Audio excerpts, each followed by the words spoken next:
Yes, what's good? Eon here, and today I'm going to be taking you through my live production performances and showing you how you can go about doing the same. Let's get into it.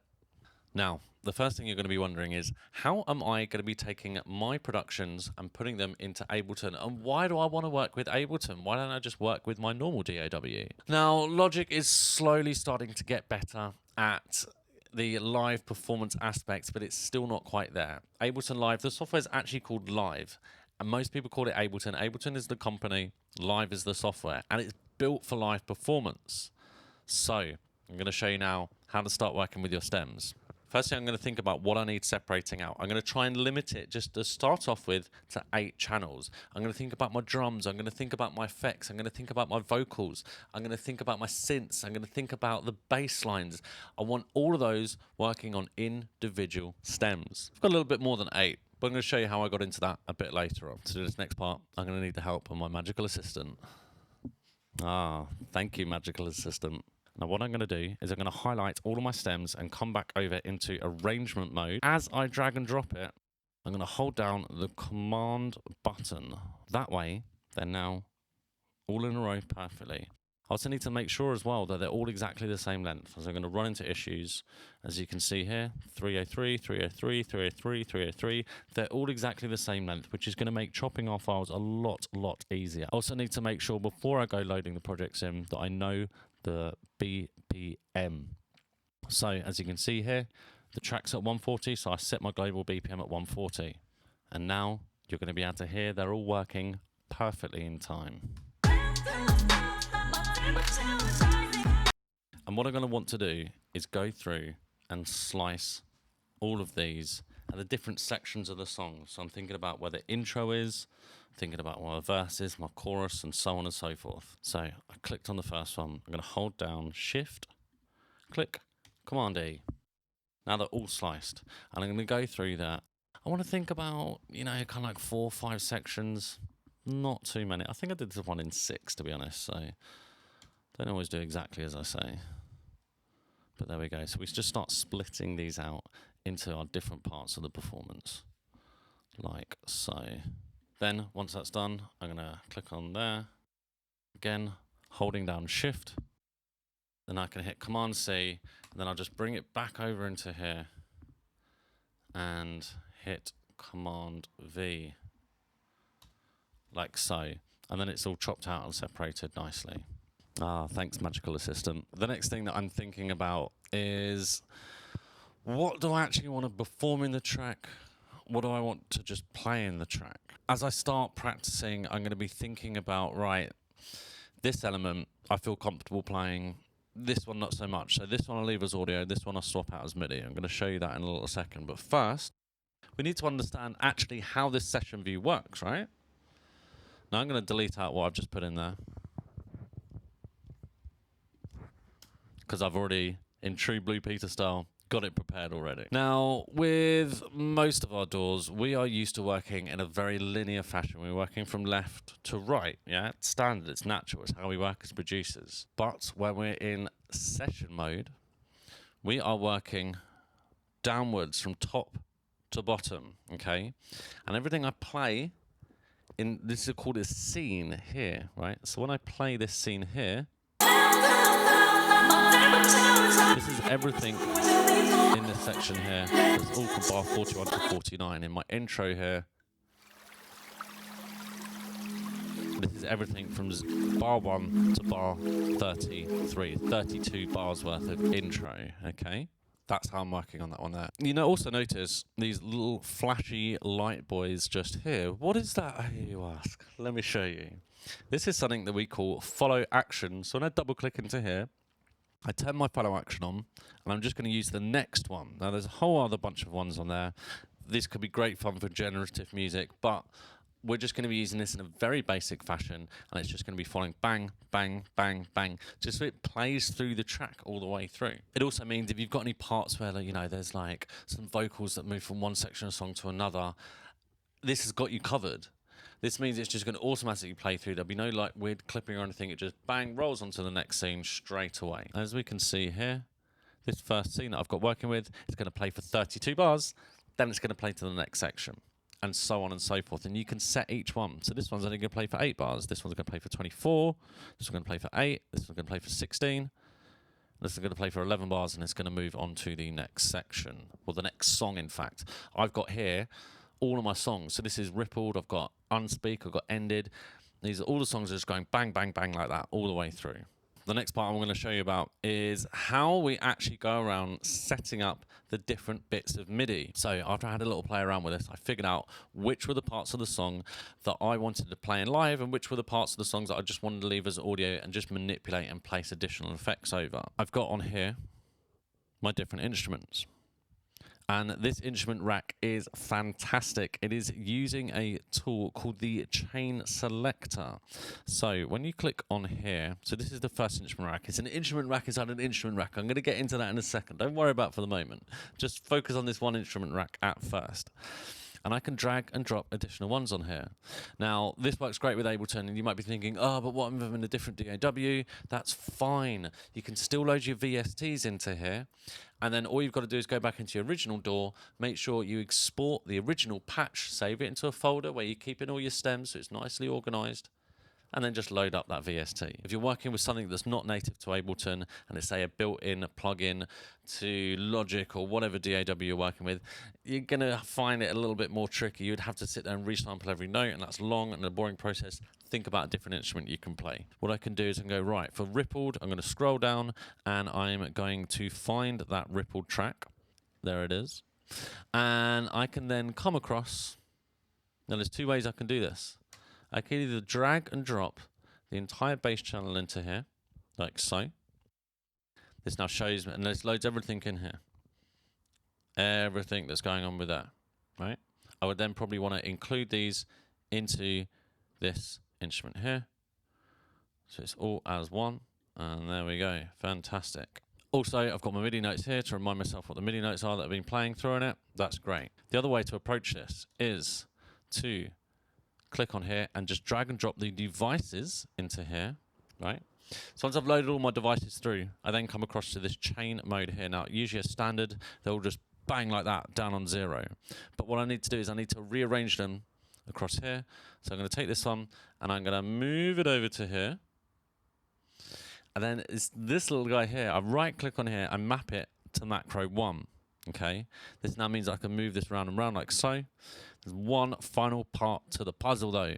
I need to hit on map. Then I need to change this max value because usually it's 127. And if it's 127 and I'm wanging it around like that, it's going to move all the way up to the top. It's going to go past all my synths. It's just not accurate. I want to be accurate with it. Thank you, DJ Colin, for that one. Now I've done so, I can go back onto chain and you'll see this one here has been, well, it's actually mapped over to here inside an instrument rack.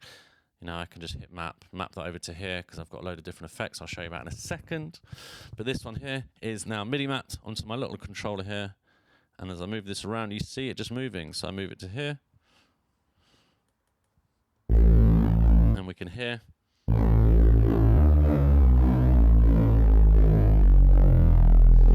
Move it back. I can move it.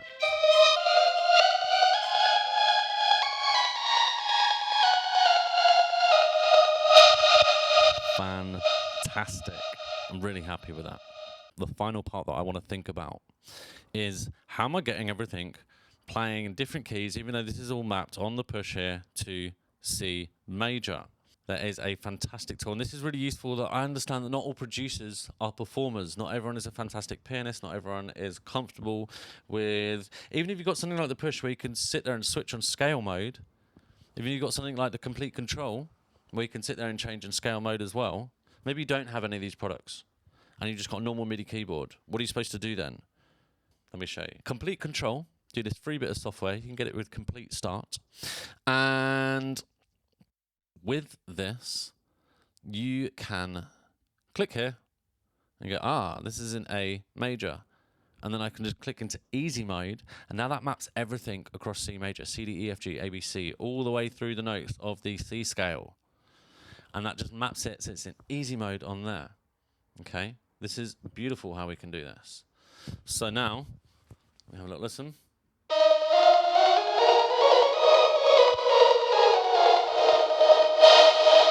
And then I can switch around to a different synth.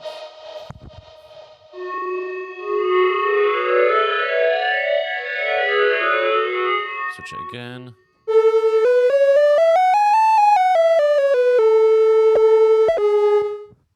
Perfect.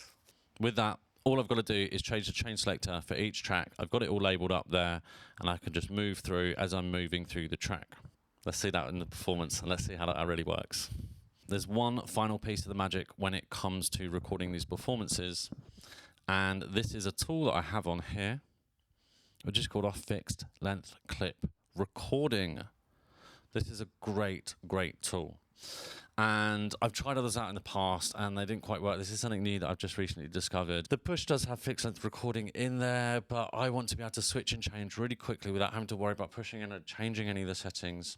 So I have this in here and it's fixed on the length to 8 bars, as you can see on here. And then further down in the track, change this to 4 bars. So I want to change the length of it. I want to record for 8 bars pretty much all the way through. And at the end of the track, end of the performance, I want to record at 4 bars long. One additional thing that I forgot to mention about as well.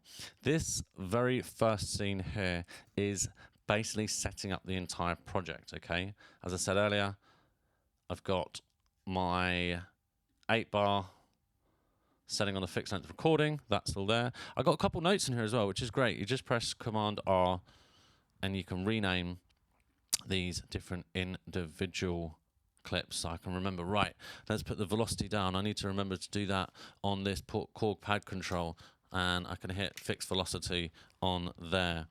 And yeah, just a really, really useful tool. And then also along here, this will just play out a little 1 bar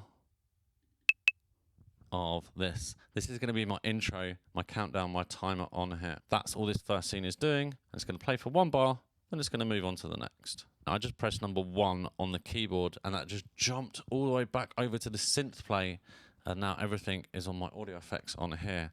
That is because I'm using something called key mapping, and I've actually just clicked on the name of it and I put the number 1 on there. So that means if I'm clicked across on somewhere else, I need to get back there really quickly, bang, it's on there, and then it's ready to play. So let's have a little listen how this works live. Now, before we move on to the performance, I just need to explain something very important about the click track on here. Now, I'm lucky enough to have an SSL audio interface that has the outputs of 3 and 4. There are a few other audio interfaces that do the same as well, such as the Focusrite 2i4. By having 4 outputs, it means when I plug in my headphones on the 2i4 from Focusrite, there's just a little switch that you just move across, and it means what you're hearing coming out the headphones is out of channels 3 and 4. On this one here, I've actually got 2 separate headphone jacks, and I just plug mine into 3 and 4. And then on the Q out on here, I've got this as 3 and 4. And when I do this, there's a little headphone button here that's usually the solo button. Well, it's a headphone button now, and I do that just by pressing this Q button here. It usually says solo. I press it and I change it to Q.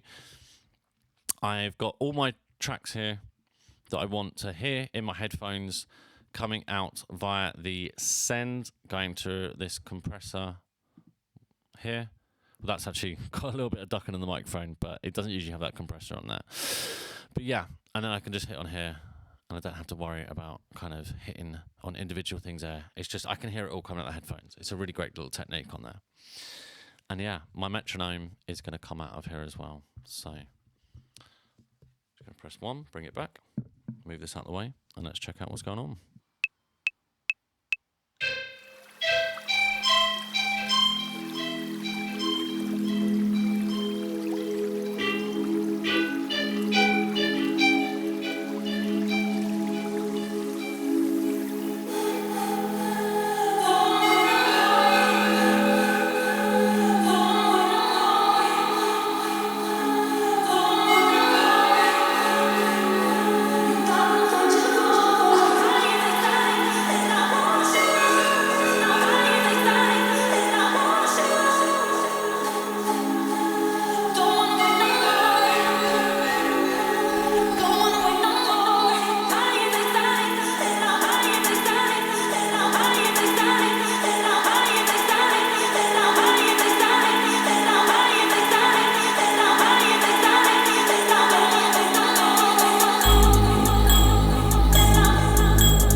that's how it's done.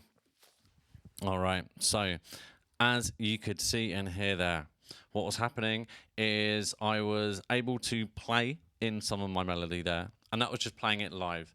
There was no recording on there, and the reason why it didn't record is because I right-clicked and I'd removed this stop button or the record button on there. It's a record button when it's armed. So by doing that, it means I can just play in some melody and it's not going to record anything on there. And then this clip here, this is the one that it is able to record in and loop up over that period of time. Then it uses the follow actions and moves on to the next section where I'm not actually playing that bass in. It's just this part here. That's it. That's how we do it. The next trick that I want to speak about is how I'm able on here to record in some drums. And you might be saying, I'm not the greatest drums player. I don't feel that confident when playing the drums. What do I do in this situation? Well, let me show you. On this instrument rack here, I have two of these little dials. This one here is working for the chain selector. So when it's down here as normal, you're just hearing vocals. And I'll switch it up here. You're going to see this is for my future garage drums.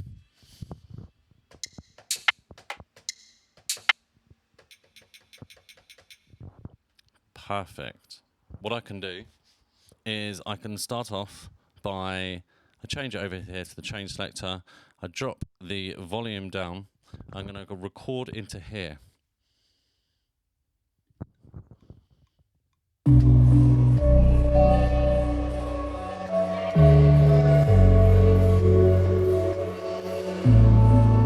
now I bring the volume back up.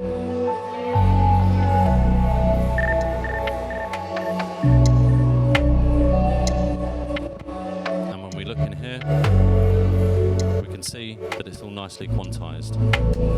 As you can see, what I'm doing here is I'm using my record quantization, and this is recording to 8th note quantization, and it captures everything and places it in there perfectly. Once I've got that done, I can then bring, as I showed, the audio back in and it continues playing. Fantastic. I also want to speak about as well how on my synths here I have these grouped up. I was saying at the very beginning to try and stick to 8 just to start off with, but there are some songs that you're going to have loads of extra channels in there and you want to be able to manipulate them individually or as a group, so you can use the grouping of tracks here. And as you can see, I've got my plucks, I've got my synth 1, synth 2, and I've got my vocals on here. And by having it like so, I can then place an audio effects rack over that group and it can sit there and manipulate everything. The final tip that I want to give you there today is about soft skills. Now, this is such an essential part of being a performer out in the music industry, and it's not something that many people really speak about that often. The first thing I'm going to say is about the audio engineer. This person can make or break your performance. When you get to the venue, make sure to go and greet the engineer, make sure to get their name, offer them a drink if necessary. Be genuine with it as well. Don't be disingenuous. People can see through that and it comes across as very fake. Just be natural, just be nice, you know? There needs to be that in the music industry. Also, obviously, as well, make sure you speak to the bar staff, the promoter as well. Make sure you're just polite.